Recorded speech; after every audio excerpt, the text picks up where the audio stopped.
So we're back and we're going to do some hand tracing.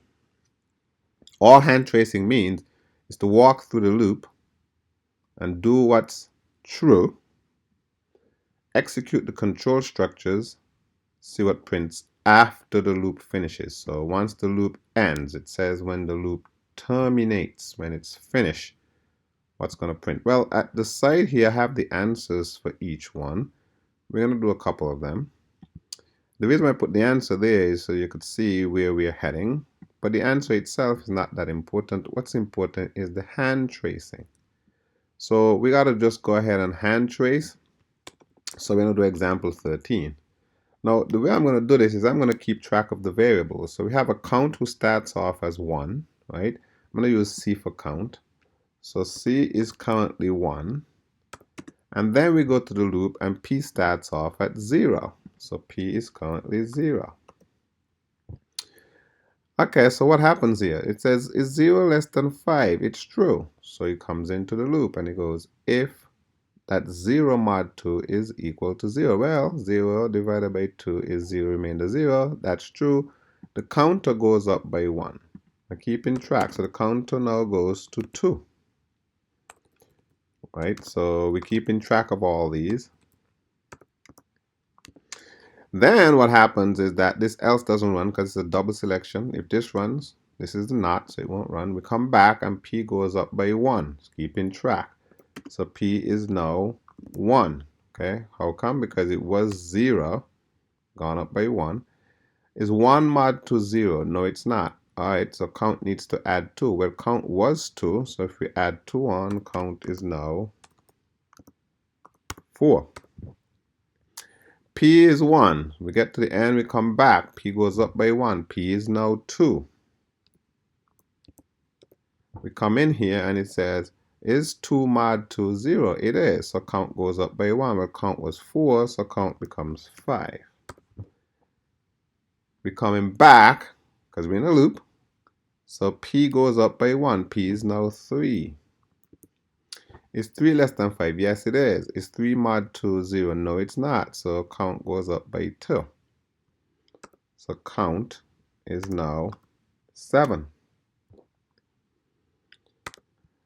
So P, coming back again, P goes up by 1. P is now 4. Is 4 less than 5? Sure is.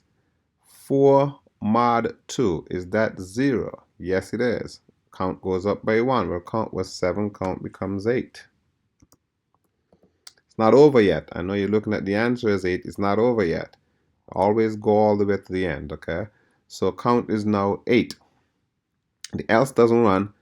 P goes up by 1. P is now 5. The question we're going to ask now, is it 5 is less than 5? No. Stop. Loop terminates when P gets to 5. Count ends at 8. It prints 8. Next one. So we're going to just go through these and knock them out. As a matter of fact, let me go ahead and actually run this. Let me go ahead and run this so we can see 8. The very last thing to print should be an 8, and there it is. So we are correct. Number 14. So here we have a bunch of variables. We got P starting off at 111, Q at 74, REM is 1, and K 0. This is a lot to keep track of, so we'll have to take our time and hand trace this. So here we go. Is it true that rem is not equal to 0? Yes, it is true, because that's 1. So we come in. Rem becomes P mod Q. Let's make a little note here. P mod Q. So this will be 111 mod 74. And that gives us 37. So once this rem becomes 37, we go here and it says, is 37 0? No, it's not.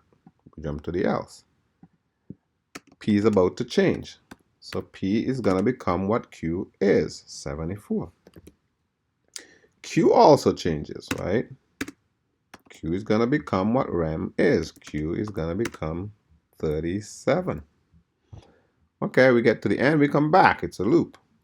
Is rem not equal to 0? That's true because rem is 37. We come here and we perform this again. So let's write the second one. Rem becomes P mod Q. So we got to remember what P is now. P is now 74. 74 mod 37. And that's 0.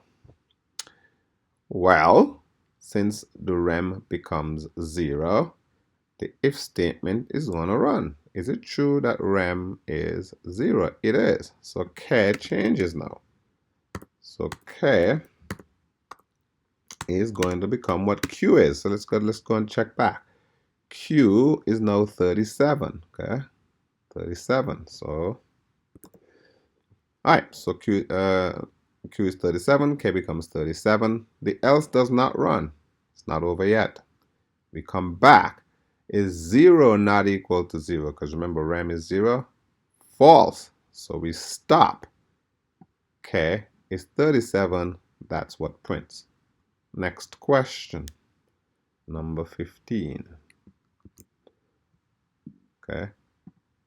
I'm going to run that so we could see this 37. We're going to see the 18, but that's okay. So remember, we had an 8. And now we have the 37. The 18 prints. So let's go ahead and walk through how we get 18. A little tougher here. This is a nested loop. How do I know? A loop inside a loop. So here we go. First, x is 4. Is 4 less than 5? Absolutely. We come into the loop and y becomes 1. The next question to ask is 1 less than 5? Because that's y. The answer is yes. Okay, variables are about to change now. The y value is going to go up by 1. So it's now 2 because it was 1. The x value is about to change. X is going to become whatever x is plus y. So what x is? X was a 4, remember? So because it was a 4, it adds the y on, which is currently a 2. So x becomes 7. Not a 7, a 6. Right? X was 4, y is 2. We add on the 2 to the 4, and we get a 6. All right, we're inside this loop now. Let's not pay attention to this guy out here quite yet. When we reach here, we're coming back here, and we ask, is 2 less than 5? Because remember, y is now 2. And that says yes, so the y changes. Y now becomes 3. How so? Because we add 1. Now the x changes as well. X now become whatever y is, but whatever x is. So x was 6 before, it's 3, so x is now 9. Okay, we're still in this inner loop. We didn't get back out yet.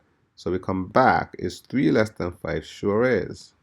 Y goes up by 1, then y becomes a 4. X becomes a 13. If you don't know how I got 13, 4 plus 9. Whatever y is now plus whatever x is now, assign it back. Y is 4. Come back. Is 4 less than 5? Sure is. Y becomes 5. Alright, so that means x becomes 18. I know we're at the answer, but don't jump to conclusions yet. We're not done, because when you're in a nested loop, both loops must stop. So let's come back out. Is it true that 5 is less than 5? Why am I saying 5? Because y is 5. Is 5 less than 5? No. This loop just stopped. But that doesn't mean this one stopped. We got to check it. We get out this loop, we know here, we hit this one, we come back. It says it's 18 less than 5. That also is true. So we finally stop. Solution is 18. That's why we printed that 18. All right, we move on to 16. And let's see if we can walk through this one. Now, this one's a little weird because you can tell that the code looks a little mumbo-jumbo. Now, if this doesn't work for you, you can put your curly braces in, okay? So what that means is you put a curly brace around that loop, and you put a curly brace around this loop, So you make it look nicer for you if you want. Okay, I'm not going to do that. So why is that possible? Why is it I could not do that? Well, because this loop has one statement which happens to be a for loop, and this has one statement which happens to be an increment. That's all. All right, so n is 5 and temp is 0. So the first time it starts off, p is 1, okay, and n is 5. So it says, is 1 less than 5? It is. So it enters the second loop. And then q starts off at 0. Now, one of the good ways to actually write this out is to actually think of a point, p, q. Because this, when you nest two loops, this is known as a two-dimensional structure. P on the outside would act as if it were x, and the q on the inside acts as if it's a y. So we get a point, like a coordinate point. So when we're doing this, then let's go ahead and try to write these points. So the first time p was 1 and q was 0. And we got to look to see what happens, because remember, 1 was less than 5, less than or equal to, and 0 is what q is. And then we got to ask the question, is 0 less than or equal to 5 over 2? Be really careful here. This is an integer division, okay? I know, it's how all these little things come back. Integer division, so 5 divided by 2 is actually 2, not 2.5, because it's not a double, it's an int. So this is 2. So is 0 less than 2? Yes. So temp goes up by 1. Temp will now be 1. Okay. The q goes up by 1 now. Q plus plus. So q goes up by 1, but remember it was pq, so q was 0. So now we're at the point 1, 1. Why 1, 1? Because p is still 1. P didn't change. Q changed though. Q is now 1, 1. So 1, 1 comes back and it says, is 1 less than 2? Sure is. So temp goes up by 1. Temp is now 2. See how I'm doing this? This is me walking through all the different combinations. All right, q goes up by 1. Q does go up by 1. Q now becomes 2. So now we're at the point 1, 2. And temp goes up by 1. Why? Because 2 is less than or equal to 2. Okay. The next point that happens is 1, 3. Well, once we get to 1, 3, they come back and ask, is 3 less than 2? No, it's not. So nothing happens here. It breaks the inner loop. This loop escapes. We're done with this loop. Now we come back out. Okay, since we came back out, we are now looking for the guy with p. P goes up by 1. Okay, keep track. So p goes up by 1. P is now 2. Q goes back to 0. So now we have the point 2, 0. Is 0 less than 2? Yes, it is. Temp goes up by 1. Temp is now 4. So I'm walking through this. All right, so that means Q now goes up by 1. So now we're at the point 2, 1. And temp is going to go up by 1. How do I know that? Because the Q value is less than 2. 1. So every time that happens, the temp goes up by 1. Now, we got, so this code then is literally looking for when the y value is less than or equal to 2. If you think of these as points, okay, when the y value is either less than or equal to 2, the temp goes up by 1. Okay, so all we got to do then is find all the points. So we have the 2, 1 when q was 1. So the next point would be 2, 2, because q goes up by 1 again. So when that happens, we say is 2 less than 2? It is. So temp goes up by 1 again. Let's keep going. So now we have 2, 2. We get to the point 2, 3, because q goes up by 1. Is 3 less than 2? No. So this does not print. Or I shouldn't say print. Should not change the temp. So because that did not happen, then we need to go back up to the P. See how confusing this is? Now that's the reason why I said when you're nesting, go at most too deep. This is confusing because it's a two-dimensional structure, and so we have to keep track of two things. So now P goes up by 1. So P was 1, 2 recently. So now it goes up by 1. It's now 3, but Q goes back to 0 right here. Start over again. And temp's going to go up by 1. And if you're following, you could see the easy thing here. So I put a 1 here, but temp went up by 1, so it's 7. And this is 8. You could see how this is going, because all we need to check then is this thing less than or equal to 2. So let's write out all the points. Next one is 3, 2. The temp's going to go up by 1. And the next one is 3, 3. Well, what happens to 3, 3? Well, this is not less than or equal to 2, so nothing happens. It breaks the inner loop. We come back out, P goes up by 1. P was 3, it's now 4. So it's going to be 4, 0. Temp's going to go up by 1.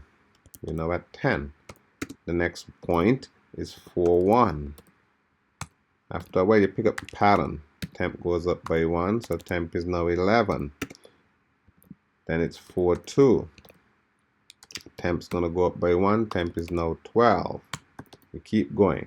And it's 4, 3. Oops, 4, 3. Nothing's going to happen here, because when it gets to 3, 3 is not less than or equal to 2. Breaks the inner loop. Right? So you could see what's going on there. Eventually you pick up a pattern with these things, and if you're not picking up a pattern, you need to look a little closer. So here P goes up by 1 now. P was just 4, so now P is 5, but Q goes back to 0. Question is, would this run? We got to check. It does run. Is it true that 5 is less than or equal to 5? Definitely true. Come in and we start all over. Temp goes up by 1. Temp is now 13. The next point to come along is 5, 1. And temp's going to go up by 1. Temp is now 14.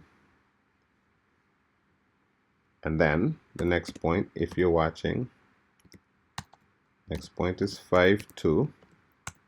And temp is going to go up by 1. Temp is now 15. I know you're seeing the answer and saying, oh, it's over now. It's not over. Make sure you go all the way through. All right, temp's going to go up by 1 after that.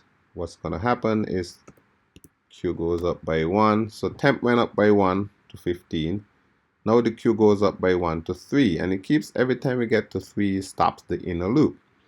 It stops the inner loop, but then we have to go back. P goes up by 1, okay? So P goes up by 1. So now we're at 6. Okay, let me don't write it like that. Let's write P goes up to 6. We got to make sure both say no. We have to stop both loops. So that stops the inner loop. 6 stops the outer loop, because 6 is not less than or equal to 5. Remember, n was 5. So once we get both stopping, we're finally done. And then it prints 15. Let's run that and check that out. The last one down here should be 15. One thing with these is that you have to be really patient.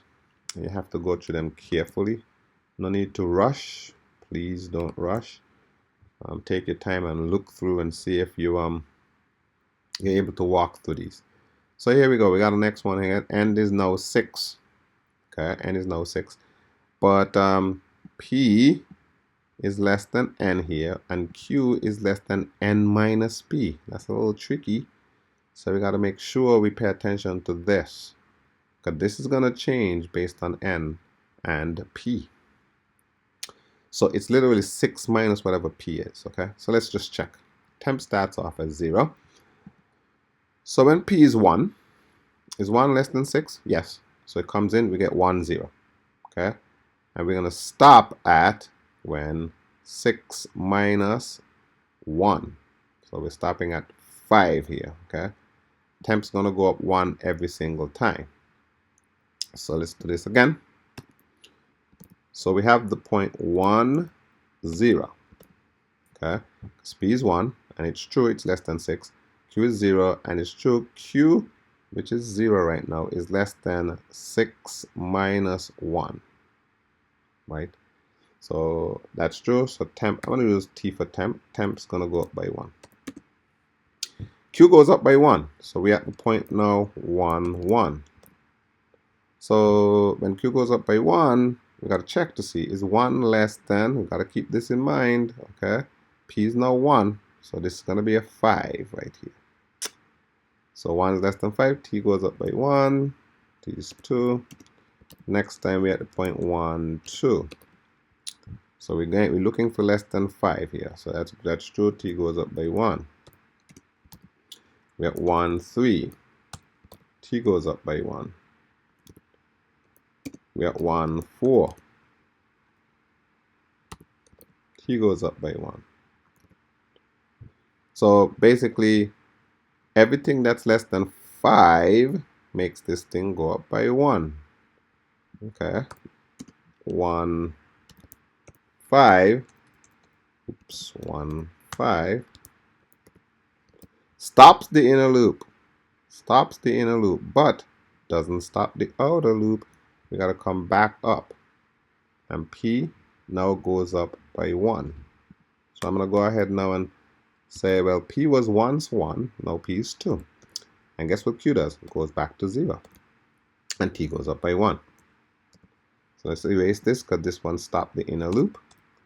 And T goes up by 1. And if you're paying attention, you should know that the next one is 2, 1. And T goes up by 1. And the next one is 2, 2. And T goes up by 1. Let's just check to make sure, because we got to make sure we're doing this n minus p thing. So let's see. P is now 2. Okay. And n is 6. So when we do 6 minus 2, we're looking at this as 4. Okay. The first time we looked at it as 5. So we're looking at it as 4 now. So what happens here then is when that thing gets to 4, it's over. So right now we're at 2. So we got to keep going. It's 2, 3. And T goes up by 1. And then it does get to it, okay? It gets to 2, 4. And then it says is 4 less than 4. How am I getting 4? Because P right now is the first guy. In this complete row here, P is 2. And N is 6. So when we do 6 minus 2, we get 4. 4 is not less than 4. So this stops the inner loop. At this point, you start seeing a triangle. Okay? It's getting smaller. Okay?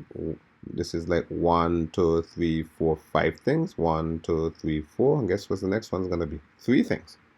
P goes up by 1. P was 2. So now we're at 3. Q goes back to 0. That works. So T goes up by 1. T is now 10. And then Q goes up by 1. That works. T is now 11. Okay, so how do I know that works? Well, this is 6. Currently P is 3.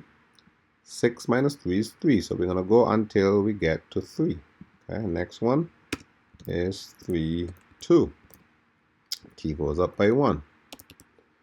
And then the next one is 3, 3. Okay. Well, that one doesn't work because at this point, 3 is not less than 3, stops the inner loop. We go again.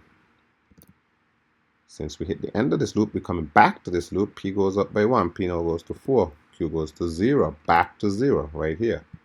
Now we're going to 6 minus 4, which is 2. T goes up by 1. So next one is 4, 1. T goes up by 1. The next one is 4, 2. Does that work? Let's check. 6 minus 4 is 2. Is 2 less than 2? No. No go. Not done. We finish with this loop, come back, P goes up by 1. P now goes to 5. Right? T goes up by 1. How do I know T goes up by 1? How do I know that? I know that because if this is 5, 0, P is 5, Q is 0, is 0 less than 6 minus 5, right? Because P is 5, which is a 1. And 0 definitely is, so that goes up by 1. The next point is the point 5, 1. Does that work? I'll keep writing the 9, so 5, 1. Does that work? Well, that does not work because 6 minus 5 is 1. And 1 is not less than 1. Remember, it's PQ. This is Q here. 1 is not less than 1, so this stops the inner loop. Don't stop yet. Make sure both stop. It comes back. P goes up by 1. So P is now 6.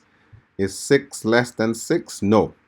So since the inner loop stops and the outer loop stop, the whole structure stops, and we end with 15. Okay, so I could go ahead and run that again. The last guy should be 15. We'll do 18. So 18 is a little bit different because the print is inside the loop. Okay, so what we want to make sure is we're keeping track of P and Q, just like we did up here.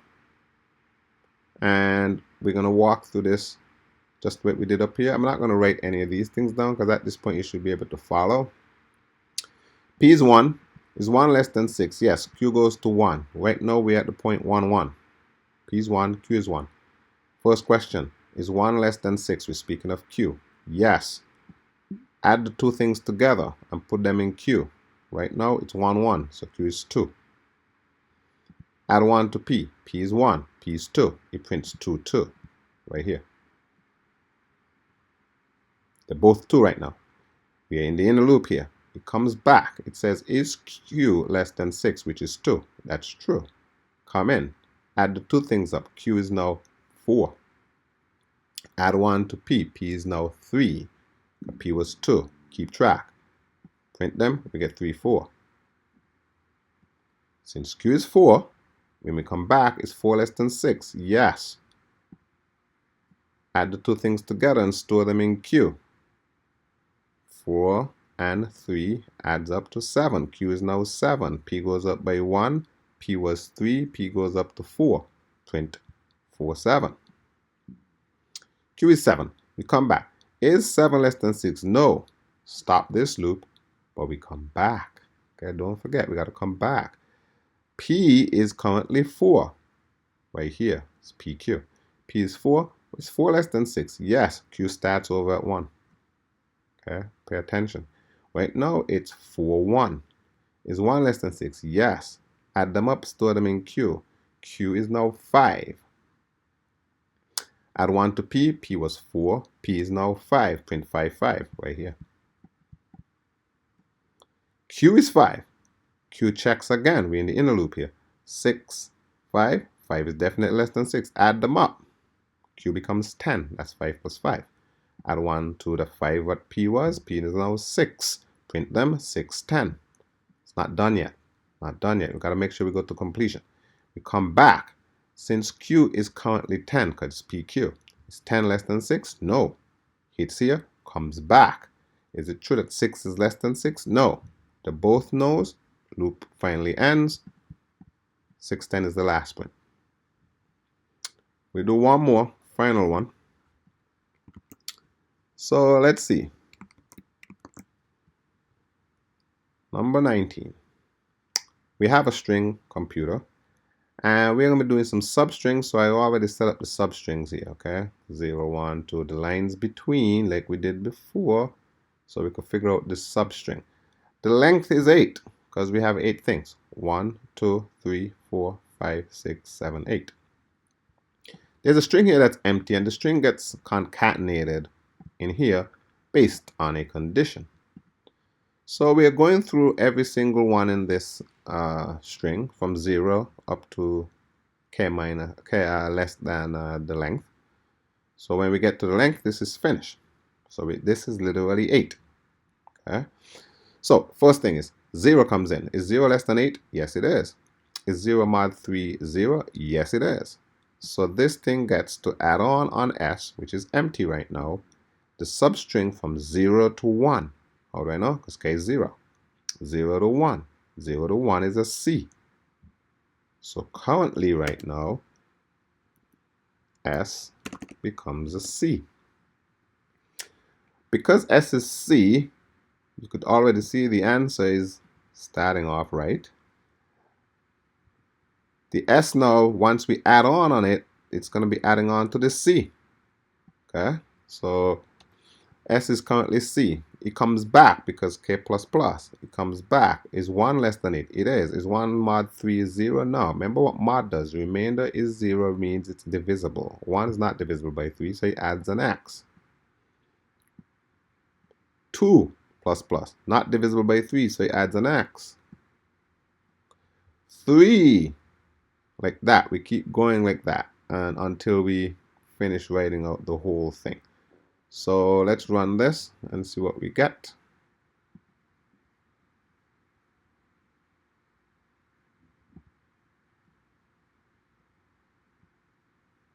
CXXPXXEX.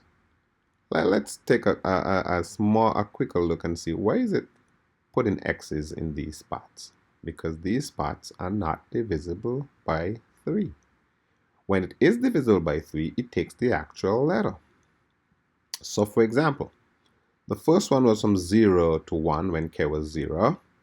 It took the C because 0 mod 3 is 0. The next time it was when we got to 3. 3 mod 3 is 0, so it took the P. 3 to 4. The next time it's divisible by 3 is when we get to 6. 6 is divisible by 3, so it's going to take 6 to 7. It takes the E. That's where we got the C, the P, and the E. Every other point, the else, we get an X. So that's where we got all these X's in here. Okay? And that's what S ends up with. These are hand tracing. Simply walk through the code, write down things if you have to. Go slowly, get your brain accustomed to thinking like this. And again, you could have seen the reason why nesting is not so good, because these are tougher, right? You should realize that nesting is... Imagine if I had another while loop inside here. That would be a nightmare. So when I said to you, don't nest more than 2, it was not for a joke, it was serious. 2-dimensional is tough enough. 3-dimensional is tougher and unnecessary, okay? Whenever you get a question that you need to hand trace, you're going to write things down. And you're going to take your time and walk through them. Okay? You can't rush. Take your time. That brings us to the end of pure hand tracing.